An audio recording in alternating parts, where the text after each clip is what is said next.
इतना समय हम लोगों ने गंवा दिया। हमने सब लोगों को देखा, सबने लगा कि शायद इस बार ही हमारा भला करेंगे, हमारी महिलाओं की सुरक्षा के लिए बहुत अच्छे उत्तम इंतजाम करेंगे, हमारे आने वाले युवाओं के लिए अच्छे रोजगारों की व्यवस्था ये लोग करेंगे। लेकिन ऐसी व्यवस्था हमने आज तक कभी नहीं देखी।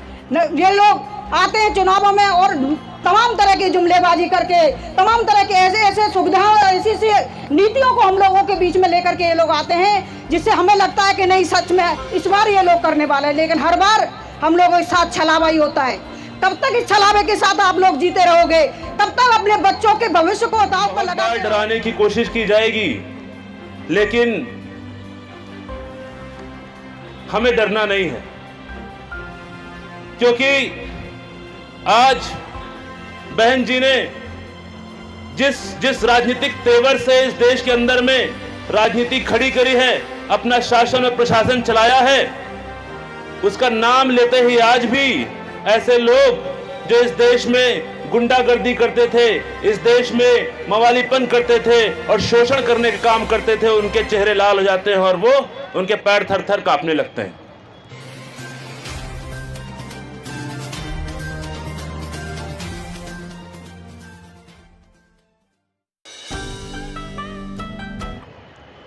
कि आजकल आप लोग अक्सर ये बात सुनते होंगे, पहले तो वो लोग जो शंभूक के कातिल की संस्कृति में यकीन करते हैं, वो लोग पहले कहते थे कि हम पढ़ नहीं सकते, लेकिन हमने पढ़ाई करी। बाबा साहब ने जब पढ़ना शुरू किया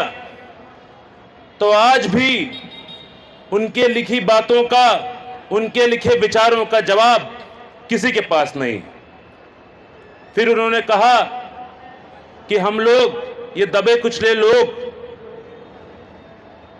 इस देश में राजनीति नहीं खड़ी कर सकते। तो साथियों, हमारे समाज के एक व्यक्ति ने,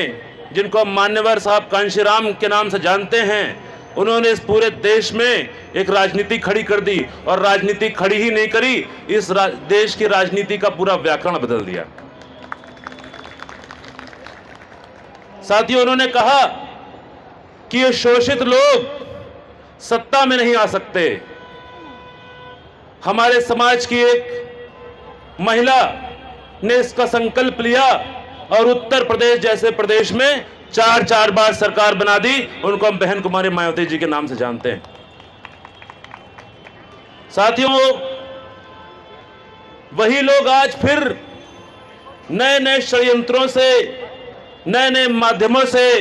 ये कहने लगे हैं कि हम फिर से सरकार नहीं बना सकते, हम खत्म हो जाएंगे। तो मैं आपसे पूछना चाहता हूं, इसका वैचारिक जवाब कुछ भी हो, हमारी स्थिति कुछ भी हो, लेकिन मैं आपसे जानना चाहता हूं कि क्या हम लोग इस बात को सुनकर चुप हो जाएंगे, या फिर एक बार फिर इस देश की उस संस्कृति को, जो आदमी को आदमी नहीं समझती, जो आदमी से आदमी को मिलने पर रोकती है, उस संस्कृति को एक बार मुंह तोड़ जवाब देंगे और 2024 में और दिल्ली के भीतर 2025 में सरकार बना के दिखाएंगे। साथियों, मैं इस मंच से आपके साथ वादा करके जा रहा हूं, इस मीटिंग में आने के बाद मुझे एक बात का यकीन हो गया कि बहुत जल्द दिल्ली प्रदेश के अंदर इस तरह की मीटिंगें, इस तरह की जनसभाएं होने लगेंगी, और उन जनसभाओं में जो उमड़ा सैलाब होगा, उनकी जो अनुगूंज होगी, वो इस देश में चल रही ऐसी सरकारों के खिलाफ जो हमारी आवाज नहीं सुनते, जो हमारी आवाज जो दबाने का काम करते हैं, उनके खिलाफ हम लोग खड़े होंगे। साथियों, आज हमको एक संकल्प करना है। मुझे लगता है कि अगर हम जो सपना देखते हैं उसे हमें पूरा करना है, तो आज इस मीटिंग से, इस सभा से संकल्प लेके जाना है कि यहां पर बैठे हुए मान्यवर साहब कहते थे कि बहुजन समाज पार्टी ये नेता बनाने की फैक्ट्री है, इसलिए यहां पर जितने भी मेरे कार्यकर्ता हैं वो सारे के सारे लोग प्रतिनिधित्व करने वाले लोग हैं, नेता लोग हैं। तो मैं आपसे एक बात कहना चाहता हूं कि अगली बार जब आप लोग आइएगा तो अकेले अकेले नहीं आना, एक एक व्यक्ति यहां पर बैठा हुआ कम से कम 100 लोगों तक बहन जी के संदेश को पहुंचाएगा। और अगली बार जब हम लोग यहां बैठेंगे तो यहां पर हर व्यक्ति के साथ 100 लोग आने चाहिए। साथियों, अंत में एक बात कहता हूं कि बहुत बार डराने की कोशिश की जाएगी, लेकिन हमें डरना नहीं है, क्योंकि आज बहन जी ने जिस राजनीतिक तेवर से इस देश के अंदर में राजनीति खड़ी करी है, अपना शासन और प्रशासन चलाया है, उसका नाम लेते ही आज भी ऐसे लोग जो इस देश में गुंडागर्दी करते थे, इस देश में मवालीपन करते थे और शोषण करने का काम करते थे, उनके चेहरे लाल हो जाते हैं और वो उनके पैर थर थर कांपने लगते हैं। साथियों, वक्त का तकाजा है कि जूझो तूफान से, कहां तक चलोगे किनारे किनारे। तो मैं आपके बीच में ये संदेश देकर अपनी बात खत्म करता हूं कि आने वाले दिनों में संघर्ष होगा और उस संघर्ष में हमको अपनी भागीदारी निभानी है, ताकि जो इस देश के अंदर में दो प्रकार की राजनीति है, एक राजनीति इस देश के पूंजीपतियों की है, एक वो राजनीति इस देश के सामंतों की है, और एक राजनीति के अंदर बाबा साहब की राजनीति के अंदर, बहुजन समाज पार्टी की राजनीति के अंदर हमारे मजलूमों के जो सपने हैं वो छुपे हुए हैं, हमारे जो दुख दर्द हैं वो छुपे हुए हैं। हमको इस राजनीति को जिताना है, हमको इस राजनीति को देश के हर कोने में पहुंचाना है। जय भीम हमारे सामने है और उस 2024 में हमारे सिर्फ दो ही हमारे जो जिम्मेदारियां बनती हैं। सबसे पहली जिम्मेदारी कि हमारी वोट की जो वैल्यू है उसको समझने की बहुत ज़्यादा ज़रूरत है, क्योंकि इस वोट की वैल्यू को हम लोग समझ नहीं पा रहे हैं। आज देश को आज़ाद हुए 67 साल हो चुके हैं, देश को आज़ाद हुए 67 साल हो चुके हैं, लेकिन आज भी हम बहुजन संख्या में होने के बावजूद भी देश पर आज तक नहीं पहुंच पाए। इसकी वजह क्या रहती है, उसकी वजह को हम लोगों को जानना होगा, क्योंकि हमारे लोग बड़े भोले भाले लोग हैं, बहुत ही मतलब हर किसी की बातों में बड़े जल्दी से आ जाते हैं, क्योंकि बहुत समय से हमारे समाज के लोगों को दबाया और कुचला गया है, और उन लोगों को इतना सताया गया है कि उनको सामने अगर थोड़ा सा भी अगर कोई भी ऐसा लाभ की चीज़ें अगर सामने रख दी जाती हैं तो अपने दुख दर्दों को बहुत जल्दी भूल जाते हैं। तो दोस्तों, हमें अपनी वोट की जो कीमत है उसको पहचानना पड़ेगा, क्योंकि वोट की जब तक हम लोग कीमत नहीं समझेंगे, वोट की जब तक हम कीमत नहीं समझेंगे तब तक हम लोगों को पता ही नहीं चलेगा कि हम कहाँ वोट दे रहे हैं और क्यों वोट दे रहे हैं। वोट को जब तक आप लोग समझ लोगे तो समझ लीजिए आप जितनी संख्या में हैं, आप हर एक बार नहीं, दो बार नहीं, हर बार अपने देश के अंदर भी प्रधानमंत्री बना सकते हैं और प्रदेशों में अपने सीएम भी बनाकर तैयार कर सकते हैं, क्योंकि आपकी संख्या है ही इतनी भारी, क्योंकि आपने अपनी संख्या बल को आपने समझा ही नहीं है। और संख्या बल को जिस दिन समझ जाओगे, देश के अंदर हर राज्य में आपके सीएम और देश के अंदर पीएम बनने को तैयार हो जाएंगे। दोस्तों, बहुत समय बीत चुका है हम लोगों का, क्योंकि देश को आज़ाद हुए 67 साल हो चुके हैं, और 67 साल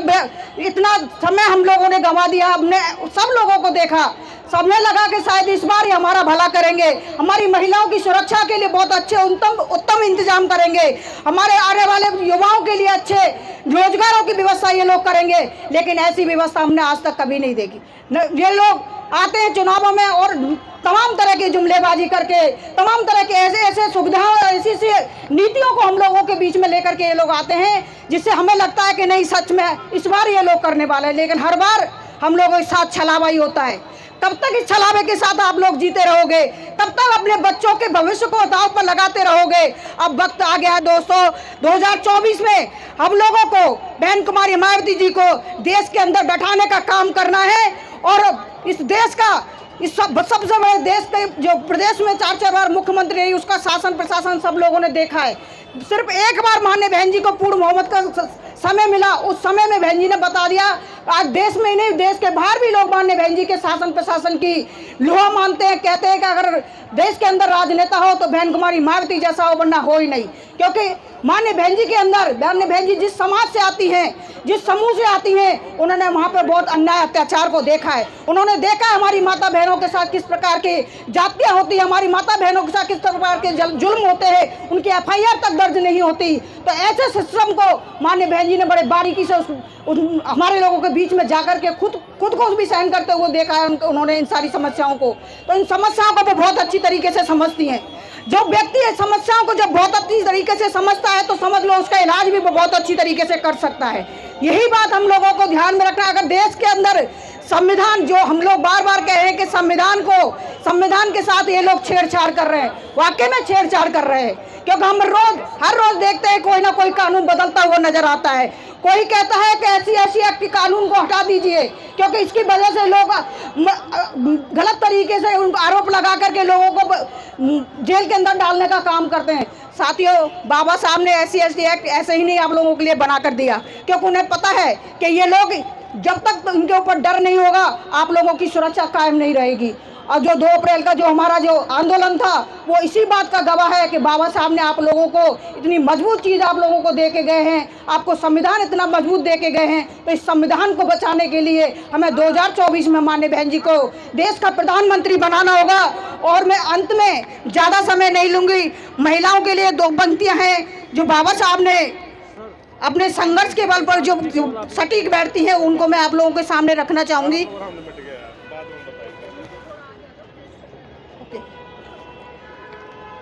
महिलाओं के लिए मैं 4 पंक्तियां हैं, उन 4 पंक्तियों को बोल करके मैं अपनी वाणी को विराम दूंगी, क्योंकि समय बहुत हो गया। हमारे और भी वक्तागण, हमारे मुख्य अतिथि हैं जिनको हमें सुनना है और उन्हीं के लिए हमने ये प्रोग्राम रखा है, क्योंकि माननीय बहन जी का जो संदेश है वो आप लोगों तक पहुंचना जरूरी है। तो दोस्तों, मैं महिलाओं के लिए जो पंक्तियाँ हैं, महिलाओं का जीना इतना आसान ना होता, महिलाओं का जीना इतना आसान ना होता, धरती पर पैदा भीम महान ना होता, गुलामी की बेड़ियों में घूंघट में रोती, गुलामी की बेड़ियों में घूंघट में रोती, फिर सिर उठाना इतना आसान ना होता, PM CM कोई महिला ना होती, अगर बाबा साहब का लिखा संविधान ना होता, संविधान ना होता। जय भीम, नमो बुद्धाय।